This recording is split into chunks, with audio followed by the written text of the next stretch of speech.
எல்லாருக்கும் தான் நம்பிக்கை இருக்கு, ஆனா எல்லாராலையும் ஜெயிக்க முடியலையே. ஒரு பறவை கூட மரக்கிளையிலே உட்காரும் போது கிளை முறிந்து விடுமே என்று அஞ்சுவதில்லை. பறவை நம்பி இருப்பது தன்னுடைய சிறகுகளையே தவிர கிளைகளை அல்ல. கிளை முறிந்தால் பறவை பறந்துவிடும். தன் மீதே நம்பிக்கை வைக்காத ஒருவன், தன்னால் முடியாதே என்று முட்டாள்தனமாக நினைக்கின்ற ஒருவன் எத்துணை தெய்வங்கள் மீது நம்பிக்கை வைத்தாலும் ஒருபோதும் அவனால் விமோசனம் பெறவே முடியும். விழுந்து கிடந்தால் சிலந்தி கூட நம்மை சிறைப்பிடிக்கும். எழுந்து நடந்தால் எரிமலையும் நமக்கு வழி கொடுக்கும். முடியாது என்று நினைத்து விட்டால் மூச்சு காற்றும் நின்றுவிடும். முடியும் என்று துணிந்து விட்டால் மூளைக்குள் மின்சாரம் பிறப்பெடுக்கும்.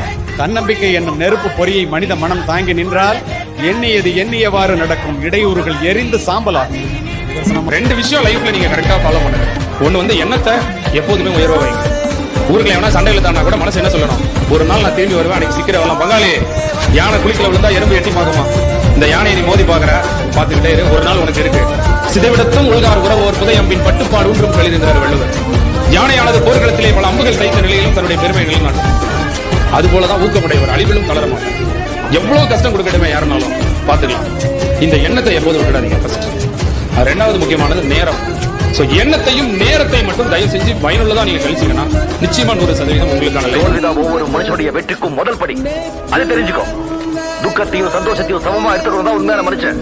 கோடீஸ்வரனா இருந்தாலும் எவ்வளவு பெரிய ஆளா இருந்தாலும் அவனுக்கு ஒரு கஷ்டம் வரும்போதுதான் மத்தவங்க கூட அவனுக்கு புரியும்.